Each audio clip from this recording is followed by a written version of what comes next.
ان کلمات اور اس آیت اور اس ذکر کی بنیاد پر انسان کی اعمال صالحہ کی عمارت کھڑی ہے۔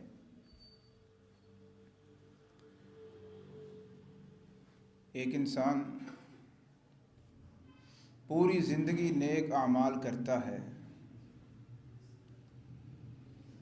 اگر اس کی نیک اعمال کی عمارت توحید کی بنیادوں پر نہیں کھڑی تو اللہ تعالیٰ کو اس کے نیک اعمال کی عمارتیں، بلڈنگیں اور پلازے اور نیک اعمال کے انبار، وہ تو دور کی بات، اللہ تعالیٰ کو وہ انسان ہی پسند نہیں جو شرک سے لدا ہوا ہو، جو شرک کی لت میں لتا ہو اور شرک کی گندگی اس کے چاروں طرف ہو۔ جتنے مرضی اچھے اعمال کرے، وہ کہتا پھرے میں بڑے اچھے اعمال کر رہا ہوں، سوچتا رہے مجھے اس کا اجر ملے گا۔ اللہ تعالیٰ کو وہ انسان ہی نہیں چاہیے، وہ شخص ہی اللہ تعالیٰ کے ہاں کوئی اہمیت نہیں رکھتا جس کی بنیاد توحید نہیں ہے، جس کی زندگی کی بنیاد توحید نہیں ہے، جس کو توحید کی سمجھ نہیں ہے۔ آج یہ موضوع میں نے بڑا سوچ سمجھ کے رکھا ہے کہ ہم بڑے بڑے نیک اعمال کر رہے ہیں، اپنی زندگیاں لگا دیتے ہیں نیک اعمال پر، اپنی جانیں وار دیتے ہیں نیک اعمال کرنے پر، لیکن ہم نے دیکھنا ہے کیا ہمارے نیک اعمال کی عمارت وہ توحید کی بنیادوں پر کھڑی ہے؟ یسبح للہ ما فی السماوات وما فی الارض لہ الملک ولہ الحمد وہو علی کل شیء قدیر۔ آسمانوں میں جو کچھ ہے، زمین میں جو کچھ بھی ہے، یعنی پوری کائنات اللہ تعالیٰ کی تسبیح بیان کر رہی ہے۔ لہ الملک، اسی کے لیے بادشاہی ہے، وَلَهُ الْحَمْدُ، اور ہر قسم کی تعریف اللہ کے لیے ہے، وَهُوَ عَلَى كُلِّ شَيْءٍ قَدِيرٌ، اور وہ ہر چیز پر ہمیشہ کے لیے قدرت رکھنے والا ہے۔ ہر دور میں فتنے اٹھے، اللہ تعالیٰ کی توحید کا انکار کرنے والے، اسماء و صفات کا انکار کرنے والے، ربوبیت کا انکار کرنے والے، اس آیت مبارکہ میں ہر قسم کا جواب موجود ہے۔ نبی رحمت، نبی مکرم جناب محمد رسول اللہ صلی اللہ علیہ وسلم کو اس ذکر توحید کے ساتھ، اس آیت کے ساتھ بڑا ہی پیار تھا، بڑا ہی پیار تھا۔ یہ سورۃ تغابن کی آیت مبارکہ ہے، احادیث میں بھی ذکر ہے۔ نبی کریم صلی اللہ علیہ وسلم کے روزمرہ کی زندگیوں میں جو صبح و شام سوتے ہوئے، اٹھتے ہوئے، سفر کرتے ہوئے، گھر میں رہتے ہوئے، نماز پڑھنے کے بعد، حج و عمرہ کی دعاؤں میں، ہر موقع پر نبی رحمت، نبی مکرم جناب محمد رسول اللہ صلی اللہ علیہ وسلم اس ذکر توحید سے بہت محبت کرتے تھے۔ اس کی کچھ وجوہات تھیں۔ پہلی وجہ تو یہ ہے کہ اس آیت مبارکہ میں اثبات توحید ہے، یعنی توحید کی سمجھ، توحید کا اثبات وہ اس آیت میں موجود ہے۔ یعنی توحید، وہ چاہے توحید الوہیت ہو کہ اللہ تعالیٰ سب کا الہ ہے، اس کے علاوہ کوئی الہ نہیں، یہ توحید الوہیت ہے۔ وہ چاہے توحید ربوبیت ہو کہ اللہ تعالیٰ سب کو پالنے والا ہے، سب کو کھلانے والا ہے، یہ توحید ربوبیت ہے، یہ بھی اس میں موجود ہے۔ اور توحید اسماء و صفات ہوں کہ اللہ تعالیٰ کی تمام صفات بھی برحق ہیں، اللہ تعالیٰ تمام صفات کے ساتھ ہے، اور معتزلہ، یہ فتنہ سب سے پہلے جو اٹھا سن 200 ہجری میں ہی اٹھ گیا، یہ دوسری صدی ہجری کے اندر یہ فتنہ شروع ہوا. کہا جی اللہ تعالیٰ کی صفات کو ہم نہیں مانتے، اللہ تعالیٰ کی صفات کے ہم انکاری ہیں. اللہ تو اللہ ہے، بس اللہ ہے وہ.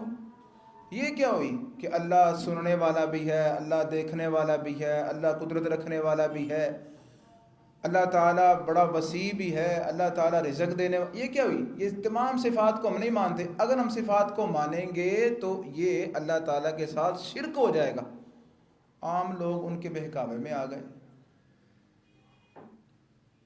یہ فتنہ کھڑا ہوا.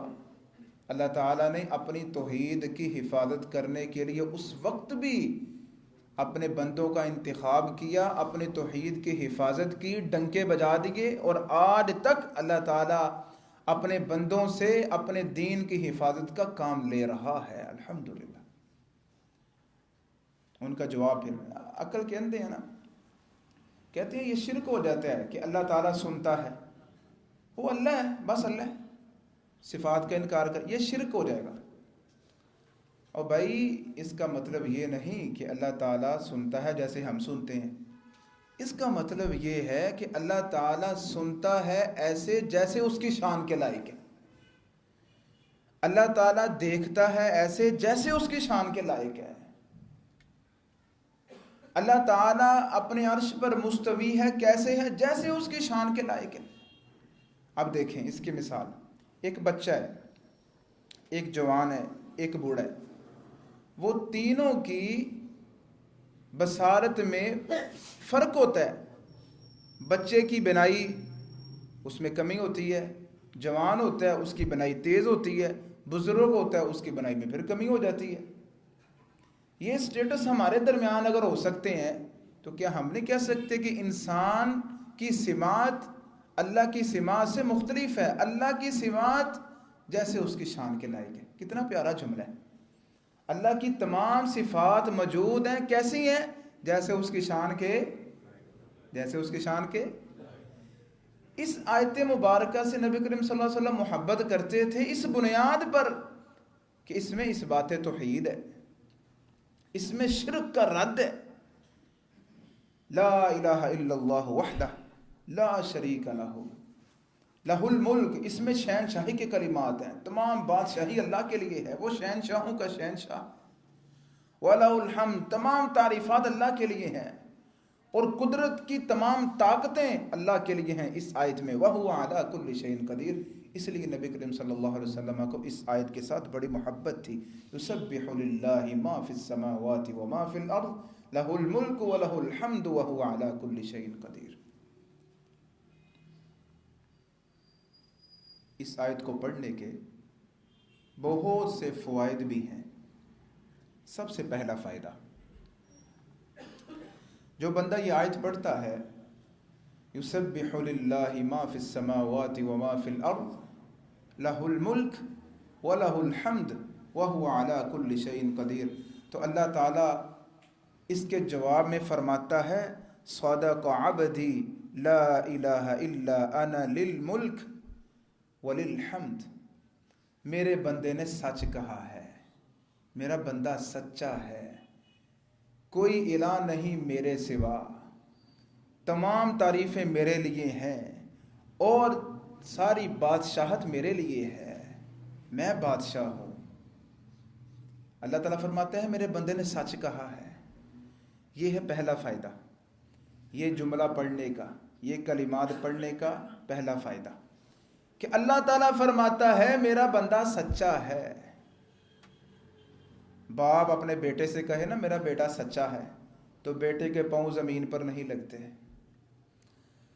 فیکٹری کا بوس کہہ دے نا کسی کو یہ میرا ملازم بڑا اعتماد والا ہے، یہ سچ کے علاوہ نہیں بولتا، یہ سچا ہے، چپ کر جاؤ سارے، مجھے اعتماد ہے اس پر، یہ سچا ہے، تو اس کا سر فخر سے بلند ہو جاتا ہے. استاد کلاس میں بیٹھ کر کہہ دے کہ فلاں شاگرد بڑا ہی سچا ہے، تو کتنی خوشی کا لمحہ ہوتا ہے. تو اگر اللہ کہہ دے کہ میرا بندہ سچا ہے کہہ دے سبحان اللہ. یہ جملہ پھر یاد کرنا چاہیے کہ نہیں؟ یسبح للہ ما فی السماوات وما فی الارض لہ الملک ولہ الحمد وہو علی کل شیء قدیر. دوسرا فائدہ، ہر نبی نے یہ ذکر کیا ہے، ہر نبی کے یہ کلمات رہے ہیں. عرفات کے موقع پر، یوم عرفہ، جو حاجی جاتے ہیں ان کو پتہ ہے، جو ہو کر آئے ہیں، جو نہیں جاتے ان کو بھی پتہ ہے. اللہ تعالی ہم سب کو بار بار حاضر نصیب فرمائے. اس موقع پر یہ دعا پڑھنے کا حکم دیا گیا، اور ساتھ کہا گیا کہ یہ وہ دعا ہے کہ جسے آدم علیہ السلام سے لے کر عیسیٰ علیہ السلام تک تمام انبیاء نے پڑھا ہے. میں بھی پڑھتا ہوں، میرے صحابہ تم بھی پڑھو. اس دعا کو اس موقع پر پڑھنے کے بعد اللہ سے جو بھی مانگو گے اللہ قبول فرما دے گا.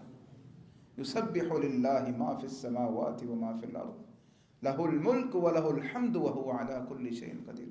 انسان پوری زندگی دعائیں مانگتا رہتا ہے، ہر موقع پر دعائیں مانگتا ہے، اس کی بھی اپنی اہمیت ہے. لیکن عرفات کے میدان میں حکم ہے دعائیں مانگنے کا، اور قبولیت کی گھڑیاں وہاں پر انسان کے ساتھ اللہ تعالیٰ کا رابطہ بڑا کلوزلی ہو جاتا ہے. ڈائریکٹ کال مل جاتی ہے مالکوں کے مالک کے ساتھ، شہنشاہوں کے شہنشاہ کے ساتھ. ڈائریکٹ کالیں ملانے کی گھڑیاں زندگی میں کبھی کبھار ملتی ہیں. تو اس موقع پر بھی یہ دعا پڑھنے کا حکم دیا، اور ساتھ یہ بھی کہا کہ یہ دعا، یہ کلمات تمام انبیاء نے پڑھے ہیں. اگر وہ کلمات ہم بھی پڑھیں گے تو کتنا بڑا اجر و ثواب ہے، اور یہ انبیاء کی سنت ہے. یہ ہے دوسرا فائدہ. آگے چلتے ہیں. تیسرا فائدہ،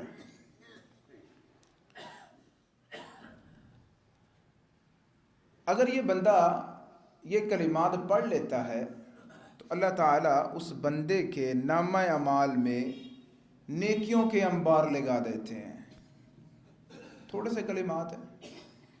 حدیث مبارکہ میں نبی رحمت، نبی مکرم جناب محمد رسول اللہ صلی اللہ علیہ وسلم نے فرمایا، جو بندہ ان کلمات کو پڑھتا ہے، یسبح للہ ما فی السماوات وما فی الارض لہ الملک ولہ الحمد وہو علی کل شیء قدیر، ایک مرتبہ پڑھنے سے اس کے نامہ اعمال میں 1 سے لے کر 10 تک نیکیوں کا اضافہ کر دیا جاتا ہے.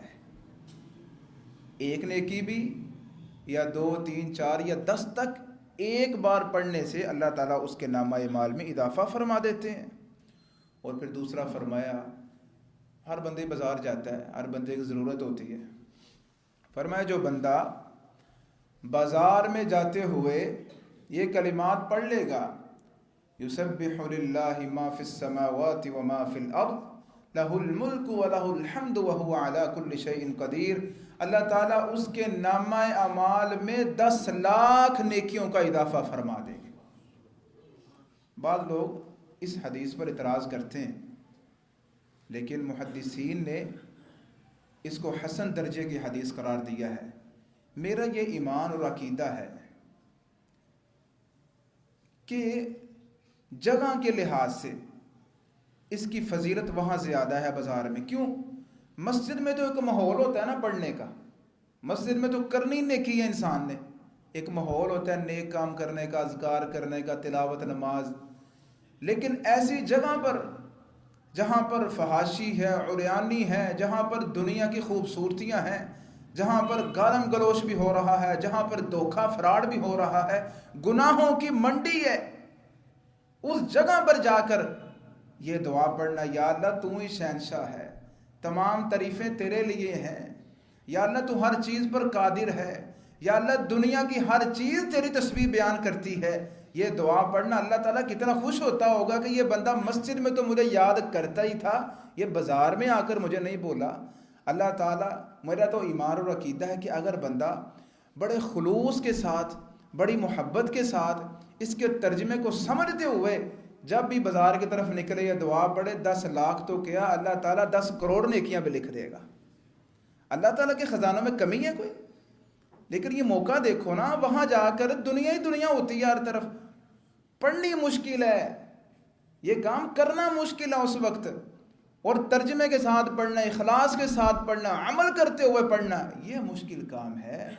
اصل اجر و ثواب مشکلات کے ساتھ لڑنے کا ہے، کہ انسان مشکلات کے موقع پر بھی اپنے ایمان کو کمزور نہیں ہونے دیتا، اللہ تعالیٰ کی توحید کا اعلان کرتا ہے، اللہ تعالیٰ کی توحید کے جھنڈے گاڑ دیتا ہے، تو اللہ تعالیٰ خوش ہوتا ہے۔ یہ ہے اس کا فائدہ کہ اس کو پڑھنے سے اللہ تعالیٰ بڑا اجر و ثواب عطا فرماتا ہے۔ اور اس سے اگلا فائدہ ہے کہ اسی طرح کہ جیسے اس کو پڑھنے سے بڑے بڑے فوائد ملتے ہیں، اس کو پڑھنے سے اللہ تعالیٰ گناہوں کو بھی مٹا دیتا ہے۔ 1 سے لے کر 10 تک اللہ تعالیٰ گناہ مٹاتا ہے جو بندہ ایک مرتبہ پڑھتا ہے۔ یسبح للہ ما فی السماوات وما فی الارض لہ الملک ولہ الحمد وہو علی کل شیء قدیر۔ اور اسی طرح جو بازار میں جا کر پڑھتا ہے تو اللہ تعالیٰ اس کے گناہوں کو بھی معاف فرما دیتا ہے۔ یہ ہیں اس کلمے کے پڑھنے کے فوائد۔ اور اسی طرح اس کا 5واں فائدہ ہے کہ یہ کلمات جو بندہ پڑھتا ہے، اگر کوئی غریب ہے، صدقہ نہیں کر سکتا، زکوٰۃ کے نصاب کو ابھی تک نہیں پہنچا، تو یہ کلمات یاد کر لے، کیونکہ ان کلمات کو پڑھنے سے اللہ تعالیٰ بڑے بڑے سخیوں کے برابر اجر و ثواب عطا فرما دیتا ہے۔ بڑے بڑے سخاوت کرنے والے، صدقہ خیرات کرنے والے، اللہ تعالیٰ ان کے برابر آپ کو کھڑا کر دے گا نیکیوں کے لحاظ سے۔ سیدنا زید بن ثابت سنن ابی داؤد میں روایت کرتے ہیں رضی اللہ عنہ کہ نبی مکرم جناب محمد رسول اللہ صلی اللہ علیہ وسلم نے فرمایا، جو بندہ یہ کلمات پڑھتا ہے، اللہ تعالیٰ اس کو اولاد اسماعیل سے ایک غلام آزاد کرنے کے برابر ثواب عطا فرماتا ہے۔ اولاد اسماعیل سے، اللہ تعالیٰ کو اولاد اسماعیل سے بڑا پیار ہے، کیونکہ اولاد اسماعیل سے ہمارے نبی مکرم جناب محمد رسول اللہ صلی اللہ علیہ وسلم پیدا ہوئے۔ فرمایا اولاد اسماعیل سے ایک غلام آزاد کرنے کے برابر اللہ تعالیٰ اجر و ثواب عطا فرماتا ہے۔ اور اسی طرح دوسری روایت صحیح مسلم میں ہے، فرمایا جو بندہ 10 مرتبہ یہ کلمات پڑھتا ہے، اللہ تعالیٰ اس کو 4 غلام آزاد کرنے کے برابر اجر و ثواب عطا فرماتا ہے۔ یعنی یہ بھی صدقہ ہوتا ہے نا، غلام کو آزاد کرنا، اس کی قیمت ادا کر کے اس کو آزاد کر دینا۔ اور غلاموں کی قیمت تھوڑی نہیں ہوتی تھی، بڑے بڑے ایسے واقعات ملتے ہیں کہ غلاموں کی قیمت ان کے جسم کے وزن کے برابر سونا رکھ کر دی گئی، اتنی قیمت غلاموں کی لگی۔ یہ غلام آزاد کرنا، مالک کی جو چاہے قیمت مانگ لے وہ مالک ہے۔ بہرحال صحیح بخاری میں روایت ہے، نبی مکرم نبی رحمت جناب محمد رسول اللہ صلی اللہ علیہ وسلم نے فرمایا، جو بندہ 100 مرتبہ یہ دعا پڑھتا ہے، اللہ تعالیٰ اس کو 10 غلام خرید کر آزاد کرنے کے برابر ثواب عطا فرمائے گا۔ اور اسی طرح آخری فائدہ، وقت کی قلت ہے، بہت بڑا مسئلہ ہے ہمارا، دعائیں قبول نہیں ہوتی۔ حدیث مبارکہ سنیں، توجہ سے سنیں، اور اس پر عمل آج سے ہی شروع کر دیں۔ نبی رحمت نبی مکرم جناب محمد رسول اللہ صلی اللہ علیہ وسلم نے فرمایا، جو بندہ رات کو سویا، اس کی رات کو آنکھ کھل گئی ہے اور اس نے اپنی کروٹ تبدیل کی ہے، پہلے دائیں کروٹ تھا، پھر وہ بائیں کروٹ ہو گیا، اور اس نے سوئے ہوئے بندے نے تھوڑی دیر اٹھا ہے اور وہ بھی آنکھ کھلی ہے، لیٹا ہوا ہے، کروٹ تبدیل کی ہے، فرمایا یہ دعا پڑھی ہے، یسبح للہ ما فی السماوات وما فی الارض لہ الملک ولہ الحمد وہو علی کل شیء قدیر، اور اس کے ساتھ وہ جو بھی دعا مانگے گا اللہ تعالیٰ قبول فرما لے گا۔ کیا بات ہے. اور جس نے 2 رکعتیں ادا کر لیں اس کی تو پھر کیا ہی بات ہے نا اس وقت اٹھ کر. لیکن نہیں بھی اٹھا, کروٹ تبدیل کی ہے, یہ دعا پڑھی ہے اور ساتھ اللہ تعالیٰ سے دعا مانگی ہے, تو اللہ تعالیٰ نے اس کی ہر دعا کو قبول فرما لیا ہے. اس لمحے میں, اس وقت میں یہ دعا پڑھنا بڑی مشکل ہوتی ہے. بات تو یہ ہے, یہ لمحات بنانے بڑے مشکل ہیں. یہ سوچنا آسان ہے نا, زبان سے کہنا آسان ہے, سننا آسان ہے. اور پھر ان کا ترجمہ دیکھیں, یسبح للہ, اللہ تعالیٰ کے لیے تسبیح ہے. اللہ تعالیٰ کی تسبیح بیان کرتی ہے. ما فی السماوات, جو کچھ آسمانوں میں ہے. آسمانوں میں کتنی مخلوق ہے اللہ تعالیٰ کی, نورانی فرشتے ہیں, اللہ تعالیٰ کی اور مخلوق ہے. اور یہ بے جان چیزیں بھی اللہ کی تسبیح بیان کرتی ہیں. جس طرح پچھلے خطبات میں نے بتایا تھا, وہ جس لکڑی کے ساتھ آپ صلی اللہ علیہ وسلم خطبہ ارشاد فرماتے تھے ٹیک لگا کر, جب ممبر پر آئے تو وہ رونے لگ گئے. اللہ تعالیٰ نے ان کو بھی قوت دی ہوتی ہے, یہ اللہ کی تسبیح بیان کرتی ہیں بے جان چیزیں. جو کچھ آسمانوں میں ہے اللہ کی تسبیح بیان کرتا ہے. وما فی الارض, اور جو کچھ زمین میں ہے وہ بھی اللہ کی تسبیح بیان کرتی ہے. ہر چیز اللہ کی تسبیح بیان کرتی ہے. لہ الملک, ساری بادشاہی اس کے لیے ہے. وَلَهُ الْحَمْدُ, اور ساری تعریفات بھی اسی کے لیے ہیں. وَهُوَ عَلَى كُلِّ شَيْءٍ قَدِيرٌ, اور وہ ہمیشہ کے لیے ہر چیز پر قدرت رکھنے والا ہے. اللہ تعالیٰ سے دعا ہے کہ اللہ تعالیٰ ہمیں یہ کلمات سمجھ کر پڑھنے کی توفیق عطا فرمائے, اور ان کا ترجمہ اور ان کے ساتھ محبت کرنے کی اور ان کے جتنے بھی فوائد ہیں وہ حاصل کرنے کی توفیق عطا فرمائے. آخر دعوان الحمدللہ.